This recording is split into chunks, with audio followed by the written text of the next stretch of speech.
Friends, welcome to Device Matrix. तो Iranian ambassador to India को summon किया गया है इंडिया द्वारा, और इसके पीछे रीज़न ये है कि ईरानियन नेवी ने इंडियन बाउंड वेसल्स पर फायरिंग करी है, और ये एक्चुअली काफ़ी ज़्यादा सीरियस मामला है।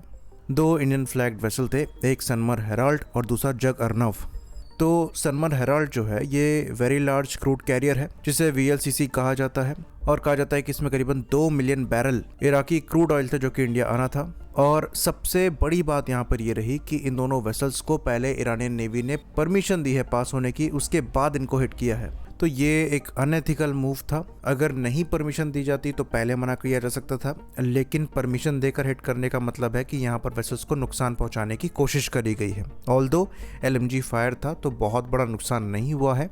इन वेसल्स को दोबारा पलटने के लिए मजबूर किया गया, और एक डिस्ट्रेस ऑडियो भी यहाँ पर निकलकर सामने आया है, जिसमें ये चीज़ क्लियरली समझ में आ रही है कि कैसे परमिशन देकर फायरिंग करी गई। और ये चीज़ ईरानियन नेवी को, जो शिप के कैप्टन थे, वो कन्वे भी कर रहे थे कि आपने परमिशन दी है, लेकिन उसके बाद भी फायरिंग जारी रखी और इनको पलटने के लिए मजबूर किया गया।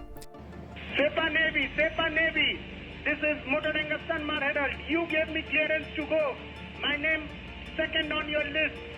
You gave me clearance to go. You are firing now. Let me turn back.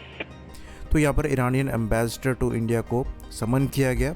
अब वहाँ पर क्या कन्वर्सेशन हुई इसके बारे में पब्लिक डोमेन में इंफॉर्मेशन तो नहीं आएगी, पर एम्बेसडर को समन करने का मतलब यहाँ पर सिंपली ये है कि बहुत कड़े शब्दों में इस चीज़ का विरोध किया गया होगा। तो अभी जो सिचुएशन चल रही है स्ट्रेट ऑफ हॉर्मुज़ में, ये वोलेटाइल है। पहले ईरान की साइड से ये खुद स्टेटमेंट आया था कि ये स्ट्रेट ऑफ हॉर्मुज़ को कम्प्लीटली ओपन कर रहे हैं, लेकिन फिर सडनली इनके द्वारा ये कहा गया कि ये इसको क्लोज करेंगे। तो इसके पीछे रीज़न ये बताया गया कि ईरान US पर ट्रस्ट नहीं कर पा रहा है, क्योंकि US ने अपना ब्लॉकेड नहीं हटाया था ईरान के स्ट्रेट ऑफ हॉर्मुज़ को ओपन करने के बावजूद। इवन US की साइड से स्टेटमेंट्स भी आ रहे थे कि वो वॉर को स्टार्ट कर सकते हैं और वो ईरान पर दबाव बनाना फिर भी स्टार्ट रखेंगे। तो पाकिस्तानी फील्ड मार्शल आसिम मुनीर द्वारा ईरान विजिट किया गया था, जिसके बाद उन्होंने हार्ड नेगोशिएट करने की कोशिश करी, और उसका रिजल्ट था कि स्ट्रेट ऑफ हॉर्मुज़ को ओपन करने के बाद ईरान ने करी। लेकिन इसके तुरंत बाद ही अमेरिका की साइड से ये तो कहा गया कि Iran straight of Hormuz open कर रहा है, लेकिन जब अमेरिकन ब्लॉकेड को ओपन करने की बात आई तो उस पर अमेरिका को कोई स्टेटमेंट नहीं था। लाइकली आसिम मुनीर ने अमेरिका के बिहाफ में कुछ प्रोमिसेस किए जो कि अमेरिका ने ओबे नहीं किए।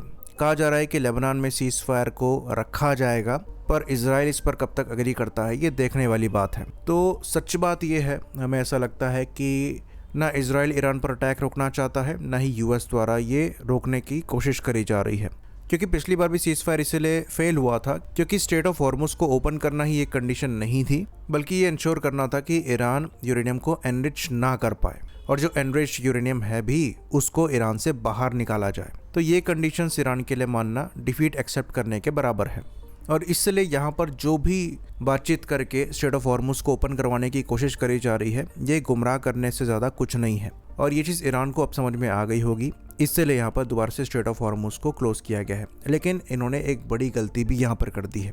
इंडियन बाउंड शिप पर फायर करना अपने खुद के पैर पे गोली मारने जैसा है, और ये इसलिए नहीं कह रहे हैं कि इंडिया से रिलेशन इनके बहुत अच्छे हैं, ख़राब हो जाएंगे, या फिर इंडिया इनसे लड़ने चला जाएगा। यहाँ पर इनको इंडिया से इकोनॉमिकल बेनिफिट थे।